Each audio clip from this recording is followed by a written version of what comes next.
നമസ്കാരം. Media news. Kazhakkoottam സൈനിക school പൂർവ്വ വിദ്യാർത്ഥികൾ സ്കൂളിൽ മെഡിക്കൽ ക്യാമ്പ് സംഘടിപ്പിച്ചു. തിരുവനന്തപുരം കഴക്കൂട്ടം സൈനിക സ്കൂൾ 1999 ബാച്ച് പൂർവ്വ വിദ്യാർത്ഥികൾ സേവനമനുഷ്ഠിക്കുന്ന ജീവനക്കാർക്കും വിരമിച്ചവർക്കും അവരുടെ കുടുംബാംഗങ്ങൾക്കും സ്കൂൾ കേഡറ്റുകളുമായി സൗജന്യ മെഡിക്കൽ ക്യാമ്പ് സംഘടിപ്പിച്ചു.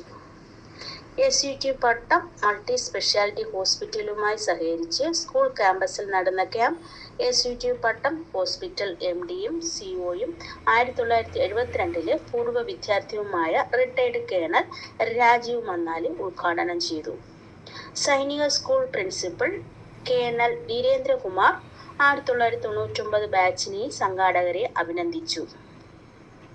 മുതിർന്ന മെഡിക്കൽ പ്രൊഫഷണലുകൾ, അധ്യാപകർ, ജീവനക്കാർ, പൂർവ്വ വിദ്യാർത്ഥികൾ, കേഡറ്റുകൾ എന്നിവർ ഉദ്ഘാടന ചടങ്ങിൽ പങ്കെടുത്തു. രക്തസമ്മർദ്ദം, പ്രമേഹം എന്നിവയ്ക്കുള്ള പരിശോധനകൾ, HbA1c പരിശോധന, കരൾ, വൃക്ക സംബന്ധമായ പ്രവർത്തന പരിശോധനകൾ, ഫൈബ്രോസ്കാൻ, കരൾ പരിശോധനകൾ എന്നിവയുൾപ്പെടെ നിരവധി സൗജന്യ ഡയഗ്നോസ്റ്റിക്സ് സേവനങ്ങൾ മെഡിക്കൽ ക്യാമ്പിലുണ്ടായി.